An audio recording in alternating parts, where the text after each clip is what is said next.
We really do feel like Devon makes the deep dive It's true. on a Friday. I don't want to say that you Those and are I do facts. shallow dives on Mondays, but I'm not sure if we can truly take it deep in the truest sense without Devon. But we're going to have to try. We're going to do our best for this week. We are. But we will integrate Devon somehow, some way. I told him to leave us a voicemail to contribute to today's show. So we'll get to that in a bit. The theme for our final Friday deep dive of the regular season, of course, will be continuing once the playoffs start. That'll be for next week, is some of our top moments, reflections, impressions, takeaways, quirky and non from the season that has been. Sixers did play on Thursday night, wrapping up a road trip that we can just keep on moving along from. 2 games to go in the regular season, Lauren. Later on Friday night, beginning a 2-game home series with the Orlando Magic. I was really excited for the Heat game on Thursday. I was like, finally, the first time in a couple weeks, a game that feels like it has some consequence to it. A good opponent on the other side. Didn't go the Sixers' way. They were out of it early. They lost 106-94. We continue to wait for that 1 seed. Yeah, I mean, not every night can be your night. Thursday, not the Sixers' night. Not sure there's much more to add. I was talking to Tom McGinnis in the post-game show, and one thing that we discussed before the game was how Miami is a very physical, tough team. They've got some dudes on their team. They do. They're a little bit older on the timeline, not necessarily as far as team genesis, although I think you can say that as well. But talking about guys like Jimmy, Bam plays really tough. You've got Iguodala, Trevor Ariza. They've got some tough guys on the team. So I was curious to see how that was going to play out. And that was certainly a subplot in the game. We saw the whole incident surrounding Ariza, and then Dwight Howard got involved in a few things. Dwayne Dedmon, and of course, Udonis Haslem mixing it up. So anyhow, Tom and I talked about that before the game and after the game. But Tom also pointed this out, given that he's been here for almost 3 decades. He was like, something came to mind tonight, given how this game was going out and that the Sixers weren't really in it. Going back to the 2000-2001 season, when, of course, the 76ers made their run to the finals, Tom remembered at the end of the regular season, it was like literally the final week of the regular season, because I checked him on it after he said this. Sixers lost the game in Orlando, went to Miami, had a free night in Miami, played in Miami, got their doors blown off. I think it was like 101-77. And then lo and behold, a couple weeks later, 76ers were doing fine in the playoffs, making it all the way to the finals. I think that was just an institutional knowledge cautionary tale from T-Mac, as in let's not freak out. So was he suggesting that it is, in fact, good to lose in Miami heading into the playoffs? I think he was just saying that here is a past case where towards the end of the season, a Sixers team went down to Miami, had a bad night, and blink your eyes, a couple days later, playoffs were underway. They were fine. There you have it. Shout out to T-Mac for that. The guy doesn't forget, and he was spot on. I went back on Basketball Reference. I checked it out, and there it was. I was impressed. I love it. All right. Year-end. Do we call them awards? I don't know if everything's going to be an award. It's How going about to be superlatives? Superlatives. Yes. I like that. We will call them superlatives. We'll begin the show with a normal one. Overall top moment of the 2020-2021 season for you, Lauren Rosen. I will allow, perhaps not to tip my hand too much, that this can include preseason / off-season developments, acquisitions, things of that nature. I think I want to hear yours first then, because I'll go first. I have no problem going first. Because it sounds like if it includes preseason, yours is going to predate mine. So then just like chronologically, this makes sense. I think just because it set the table for everything else, and this is not to diminish anything that anyone else related to the 76ers organization accomplished this year. To me, I really do feel like the biggest key to this season that set everything in motion, that has allowed Joel to thrive and Ben to be better, and has given the Sixers so much success, was the acquisitions in tandem, trading for Seth Curry and getting Danny Green. That has brought balance to the force. I think so much of the issues the Sixers had last year was the fit. Didn't work. Wasn't the right fit. Great players, great guys as individuals, didn't fit. It is a great fit this year. And I agree with what Joe said about 2 weeks ago. We don't talk about that enough. So I'm not going to say it was all Daryl Morey because I don't know if it was all Daryl Morey. Maybe some seeds had been planted. I don't know that. I'm just saying the fact that Seth Curry and Danny Green were brought in huge to setting the starting five in motion. So to me, that's my top moment of the year. I can't argue that mine is necessarily a bigger moment, but my top moment of the year, just considering the season that he has had to be Joel Embiid scoring 50 points on February 19th against a Chicago team that was, of course, weaker. But for anybody to score 50 in this league, let alone a big man to score 50 in this league, a reminder, 50 points, 17 rebounds, 5 assists, 2 steals, 4 blocks, 17 for 26 from the field, only 1 3, and 15 for 17 from the line. That was a crazy night. You could tell it meant something to Joel.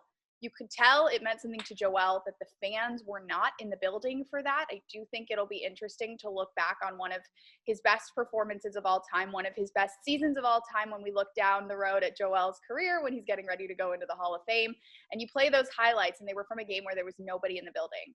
It was an interesting night. It was an interesting experience. It was only staff there, and I remember we all were sort of watching him get closer and closer to 50, and then he got 50, but like people didn't really cheer because that's not what you do when you're part of a staff, and you couldn't help but think about how fans would react if they had been there. It was a cool night. It was a very bittersweet, I guess, way for him to get 50 points, but certainly the most memorable, at least for me this year. So that was my top moment.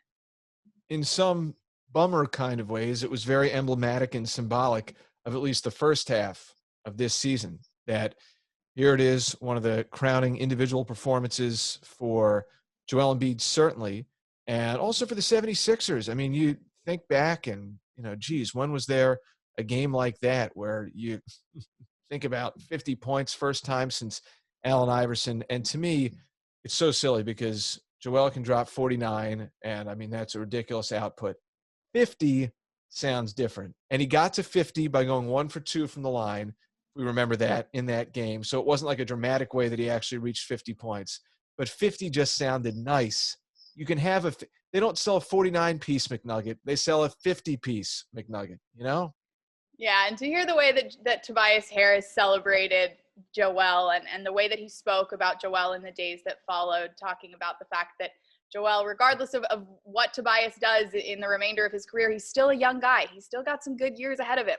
He knows that Joel is the best player he ever played with, and he looks forward to telling his kids that. I mean, the whole thing was just like extremely poetic. There was like a bittersweet nature to the way that it happened, and certainly memorable for those involved. Okay. I'm going to see if I can do this. I think we have a voicemail contribution from none other than our guy, Devon Givens, for his top moment of the season. So, Lauren, sorry I couldn't be there. Since we couldn't be there together to give our season ending, our regular season ending Friday Deep Dive pod, I just wanted to jump in and the theme of the show for today. And my top moment has to go with the MVP of the team and arguably of the league, and that is Joel Embiid. Such a fun season that he's had, and the one that really stands out. We always talk about my favorite game from a few years back, the Lakers game, the Chicago Bulls game, where he scored a career high over 50. He was tremendous. He was fantastic. He has really gotten himself into a place where he really understands his game, understands his defense, and who he is. Just a dominant force that has been all season. That performance was my favorite. And just seeing Tyreese go against the Denver Nuggets, dropping 39, also one of my favorites. Again, miss you guys. We'll catch up again as the playoffs get underway. We'll talk to you next week. Devon Givens. Love it. Thank you, Devon. We are 3 adults. We do have schedules that are not always the easiest to align, hence the reason why we get a voicemail from Devon this week. He'll be back next week. Right, Tyreese Maxey, 39 points, no question. That was so much fun. That was a fun game despite it being in defeat. Yeah, a lot of fun. And another one of those ones without fans. And it was weird to decide how to celebrate stuff like that, especially understanding that the team was going to have a tough time in the second half. There will be a lot of memories from that first half of the season. And I do think that Joel's 50-piece, Tyrese's nearly 40-piece will certainly stand out and endure the years in terms of stories and moments that people remember as part of this fan base. Good segue by Devon. He doesn't have to be with us, and he can give us a great segue to set up the next superlative biggest breakout. I can go first because I will be brief. I said Tyreese Maxey. It wasn't really hard to choose. I mean, lots of players have upped their game this season. I don't know if anyone outside of Tyreese, maybe a couple other rookies we could talk about, has really had a breakout the way that Tyreese has and as frequently as he has. He did it, of course, against Denver with that 39 points, but he did it last week with the 22 points. He stayed ready all season long. He's stayed available. He's stayed positive. He's always smiling and just happy to be there and taking as much control of the opportunities that he is given as he can. It's been a pleasure to watch Tyreese, and I do think that we can call him our breakout guy for the year. And I think that if he had been, and his teammates have said this, if he had played on perhaps a lesser team, had heavier minutes, maybe he'd be averaging 17, 18, 19 points a game and in discussion for all rookie and all these accolades that he certainly would be worthy of. But really cool to see the way that he's found opportunities to thrive in a team that's competing for a championship with a lot of competition for minutes. I'm going to have to go with the Mudman, the 59th pick in the 2020 draft, penultimate Paul. Outstanding season for B-Ball Paul. Of course, the G League MVP and Rookie of the Year, 22.5 points, 12 boards, 2.5 assists, 2 blocks, almost 2 steals per game. I, for one, Lauren, was not expecting to be feeling the way that I feel about B-Ball Paul this soon. I think there was a lot of reason to see intrigue in him. I think it was a great value pickup for the 76ers at that point in the draft. I did not see awards like that in the G League coming. I thought he could be a nice piece for the Blue Coats this year. He'd put up some nice numbers, have some good games, not be someone who dominates. But he went down to the Gubble, and dominate he did. Yeah, it's been a pleasure to watch Paul. More on him from me later. I have a B-Ball Paul moment that I'd like to discuss. But yeah, it's been awesome to see him play. Really cool to see him win Rookie of the Year and MVP in the Gubble, like you said. He's certainly exceeded expectations, perhaps everybody's but his own, because he came in here with some lofty goals and he's chased after every one of them. Moving on, the Let's Get Down to Business Award. The Let's Get Down to Business Award. Who's carrying the briefcase in the double-breasted suit? Who's got the hard hat, the lunch pail? Who's getting down to business? Am I going first or are you going first? You can go first. I'll take the next one. Well, to me, it was an easy one. The Let's Get Down to Business Award had to go to Tobias Harris for me. I think throughout his career, he's been a machine. He's been so durable, so reliable, so constant for the teams he's played for. But this year, he's done it in a way that he's leveled up his game and played like an all-star while being durable and reliable and a constant force on the court and off the court. I mean, Tobias Harris brings it no matter what. He brings it early in games. He brings it late in games. He sets goals. He accomplishes them. He's maybe one of the most reliable players in this league and was prior to this season. So now seeing him play the way that he has, close games the way that he has, be as efficient as he's been, to me, this was an easy choice, Seltz. I think that is certainly – I have a different answer, but that does not mean that your answer is by any way incorrect. I think 100%. I think Tobias, his demeanor embodies the let's get down to business vibe. 100%. We talked about this. I forget if it was on Monday on the mailbag or last week with Devon, but how well that this season in particular, Tobias has struck the balance between being a leader and an elite player. And everyone knows he should have been an all-star. Reggie Miller talked about it during the game on TNT on Thursday, and I couldn't agree with you more. It's the Bounty Tour 2020, 2021 for Tobias. He's got his list, taking names, all that good stuff. So no question about it. I think for me, the get down to business award winner is Joel Embiid. I think that's the route that I went with that. I think that, listen, we were able to follow him a little bit before the season started when he was just like doing all types of work. He was playing basketball. He was getting to the gym in Camden, but he was also going to do conditioning by playing soccer and playing some tennis. And he was just all over the place doing a little bit of everything. He recommitted to his diet and nutrition. He took minimal time off after the bubble ended at the end of August, only a little time. When you have a kid, things change, but that's the other point. He's managing all this and having the season he's having while having a kid in the fold as well, making it look much easier than I'm sure it is, and having the type of season that he's having where he's 10th in the league in rebounds per game. He's 4th in scoring as the time that we did this. He's an MVP candidate, should be the MVP. We'll see if he gets it. Certainly first team all league opportunity for Joel Embiid. So to me, he got down to business, and this, everyone's always said, well, Joel, he's always said things, but is he going to back it up? I think this year, undisputedly, the guys backed it up. I'm with it. I think there were a lot of good answers to a get down to business award question. I think maybe this 2020-2021 76ers could win it together, especially when you think about all the intangibles this season, the fact that they've been testing in the morning and at night, and they haven't been able to socialize on the road or see their extended families. Or, I mean, these guys are used to hosting their families at games and having friends come into town and watch them play and do all these things that their hard work rewards them for at this point in their career. They haven't been able to do any of that this year. They go on vacation, spend time with your family. Some of them like to crack open a bottle of wine. They've only been able to do it in their house. And I think that all those intangibles, all of the sort of surrounding factors in this season, I think every player in the NBA, honestly, deserves consideration for the Get Down to Business award, because it's been all business this season, and it's been cool to see the Sixers thrive, even though the business of it all has had a bit of a different equilibrium. No doubt. Totally on board with that.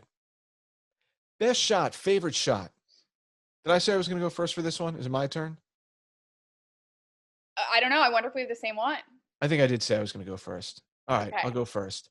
I will go with, I think for me, it's the first thing that stands out is the Utah game at home, Joel Embiid tying it up at $118 over Bojan Bogdanovic,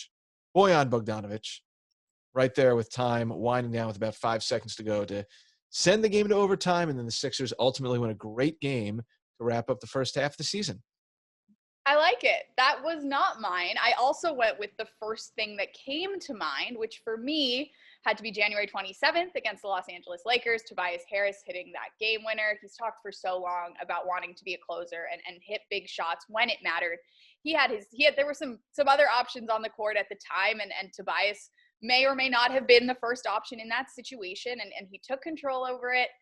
Hit the game winner. His teammates rejoiced. It was another game with no fans in the building, and to see the team create their own energy and bring their own vibes. I think we should have known back in January that there was something special going on with this group because of the way that they all embraced Tobias afterwards. It was maybe the most, we know Tobias not a big celebrator. It was maybe the most demure game winner over the LeBron James Lakers that has ever happened over the LeBron James Lakers. I'd have to do some research there. But yeah, that for me was the one, because it was symbolically significant in terms of Tobias's development, and then significant, of course, based on the factors at play in the room that night. The Sixers, we know one of the traits for them this year, they've been a great fourth quarter team. They've found ways to win, still have the highest winning percentage in the league in clutch games. They're second with 25 clutch wins. So a lot of great rise to the occasion moments for the 76ers throughout the season with the game on the line. We are working through our list. The Golden Clamps honor. To whom shall we bestow the Golden Clamps? I wonder if you'd be willing to go first, because I have two answers, but if you take one of them, maybe I'll just have one answer. And now that I'm thinking about it, maybe I should have three answers. Do you mind? Right, there's at least two answers. If we're giving it to a player, of course, there have to be at least two answers. I'm going to go with a play. I'm just going to go with a play here. You can go with a player if you want. My play has to be from the Bulls game, not too far back. the block into the steal, Matisse Thybulle, Lauri Markkanen. Yeah. Yeah. If I was going to pick a single play, I think it would have to be that one as well. And then to hear him describe it afterwards, the way he said, okay, so he got the block and he was out of the play both times, honestly, for the steal and the block. And he said that was just because Markkanen was able to recover after the block from behind. Matisse said that's the worst case scenario. Like, he was pissed about it.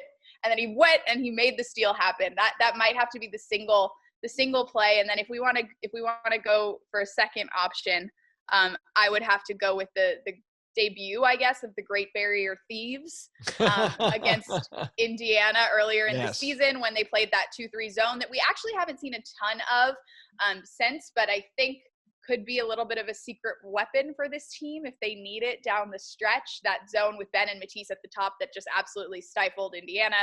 TJ McConnell, what did he say? He said he was bamboozled or perplexed or something. He said that it really threw them off, and it was a pleasure to watch the team come back down 19, I believe, because of their defense, because their defense made way for their offense. And that's something they've said they've wanted to do all year long. So that was a really cool moment as well. Not a surprise, I think, that both of our favorite clamps moments involved Matisse Thybulle. Our pals over at the Sixers Sense put together an article a while back. It pretty much only accounts for the first half of the season of some of Ben Simmons' top defensive performances of the year, which was helpful in prepping for this and going back and trying to jog my brain a little bit. But for anyone out there, just go to the SixerSense.com and search for Ben Simmons' performances. But right, the game against R.J. Barrett, second game of the season against the Knicks, that was one I agreed with. Luka, when the Mavericks were in Philly, looking back, I might put that right up there as one of his top ones. It was like, oh, Luka. And Luka's great, but Ben shut him down. And I do think that that's worth discussing. People talk a lot about Luka being sort of the next transcendent player in this league. And based on what I've seen, I have nothing to say that won't be the case. But because of all the chatter surrounding Luka and the sort of magic dust that he has sprinkled around him, for these Sixers to face those Mavs for the first time this season and see Ben absolutely just put him to bed was pretty awesome. I don't know if that was the start, but the Ben attention me Sixers Twitter. So just know that every time I see one, I do chuckle a little bit. Second to last category, superlative. Insignificant, yet still spectacular. I can go. I said I had a Paul Reed moment coming up for you.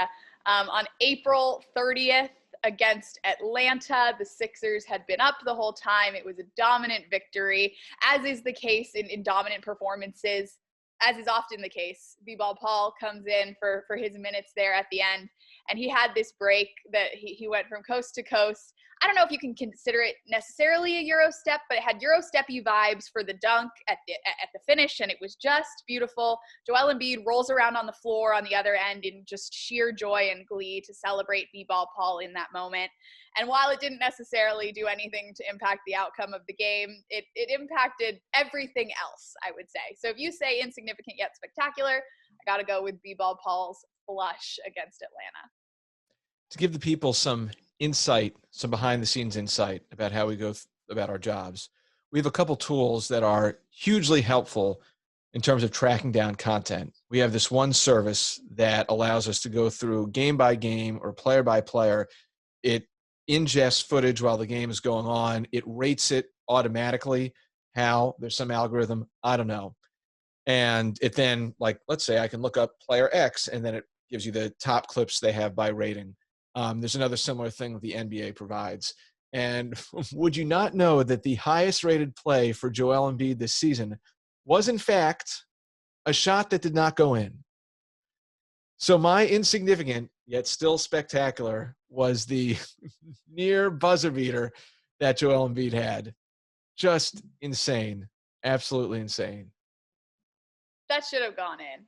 I mean, for that to not go in and for Kawhi's shot to go in 2 years ago, there's something weird going on with the magnetic field, or I will just say it, there's something fishy going on there. And I think that it means that the Sixers are due for some sort of payout that goes the opposite way at some point, because lightning really has struck twice in about 2 years with those two shots finishing the way that they did. Just absolutely insane. And listening to some of the different calls and,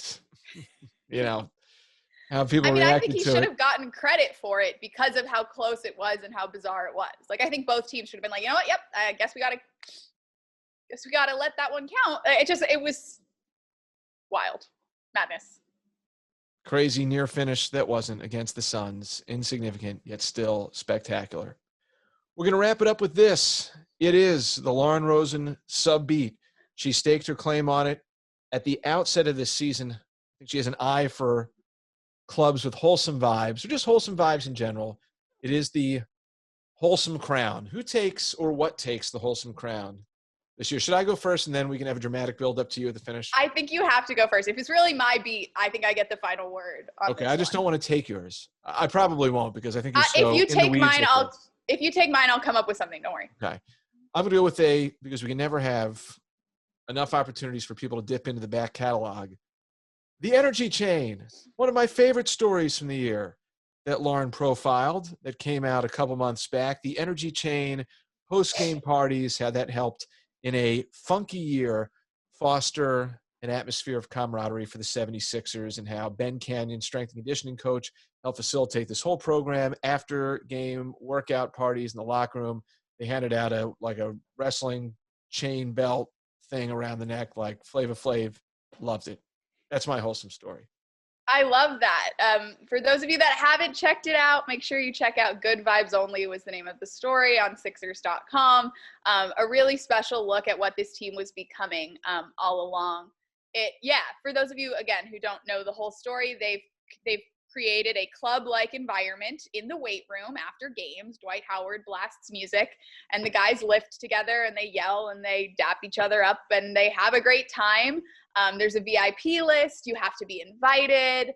Joel Embiid has his own little VIP section. It's a whole thing. There's a lot of vibes coming together as one. And it all goes back to what we were saying, the weird nature of this season. They have to create their own fun. They have to create their own vibes, their own chances to bond. And they've been doing that since the jump this season. So I love that pick.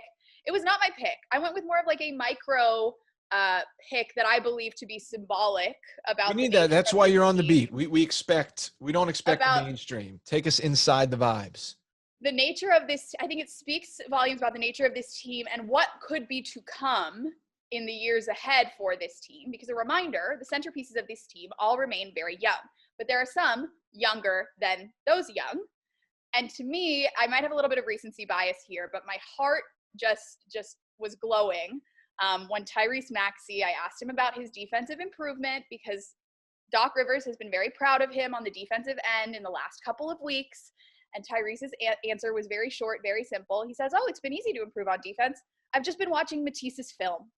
And I think that was beautiful. And I think it shows a lot about how much these guys trust each other. They admire one another. They can learn things from one another. And we talk a lot about Danny Green and Dwight Howard and Tobias Harris, the way that they are leaders and they've created these wholesome vibes and they're hosting these post-game parties. And Danny is like the master of ceremonies for these wholesome vibes, but it's trickling all the way down. So to see a rookie player and a sophomore player figuring it out together and growing together and potentially those are the guys that are going to take the torch one day as these Sixers continue to grow. I just thought that was beautiful. And personally, it was one of the ones that got my followers on Twitter the most riled up. So I just had to take a cue from them. If they loved it, I'm willing to give that the wholesome award. I like that we have a macro and a micro moment for wholesome award because I think that helps tell the whole story. Runner-up for me was after Joe did, I think it's his most recent hip thrust after getting the and one on the baseline move on Cat against the Timberwolves. Ben Simmons' reaction, coming over, kind of like slinking over, doing the long strides to help Joel up, and then just laughing. I like Tobias sort of like he can't approve, but he approves. Right. In those moments, some of my honorable mentions also include Furkan Korkmaz dumping water on Matisse. Matisse was the player of the game. And was he really the player of the game? I don't know who decides that, because he had a great game. He had 5 steals, but it might not have even been his best game this season. He just happened to go do an interview, and Furkan chased him to pour water on him. Shout out to Alex Subers. That might be my photo of the season. Just the sheer joy on Furkan's face, dousing his teammate in water, was really beautiful to watch. I'm trying to think of any other opportunities. I mean, the way that Tobias and Tyreese warm Danny up every game, they get his shot in order. Tobias actually says he injects the balls with good vibes. That's part of the routine. And Danny calls Tobias the shot doctor. The options, just like, there's so many options. Don't even get me started. Rajon Tucker having a great dunk in warmups and then doing the Superman thing with Dwight. That's another huge one.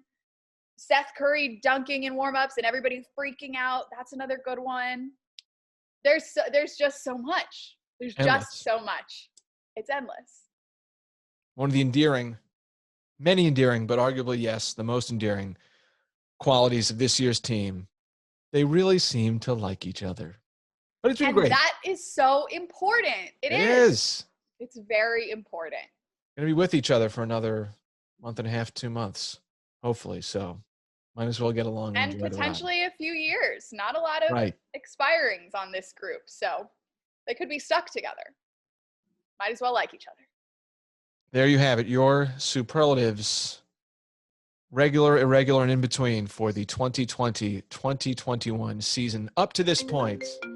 But then the true season really begins in just a few days. Lauren. That was fun. It was fun. Thank you. Can we do superlatives again after the playoffs? We're going to have to, because we only got one superlative from Devon, and we need his keen perspective on many of these matters. Cool. We can update our list. Excellent. All righty. Thank you very much, Lauren. Thank you, Seltz. We're going to be back with a mailbag on Monday, and then I don't want to jinx it. I think we're going to have an announcement about what we're doing for the playoffs soon. So be on the lookout for that. We're ramping it up, as they say. I hope. I could just put the egg on my face this time next week, but hopefully someone's going to ramp it up. Maybe it'll just be you and me. Right. And okay. That would also be nice. There you go. Okay. All right. Have a great weekend, everyone. See you.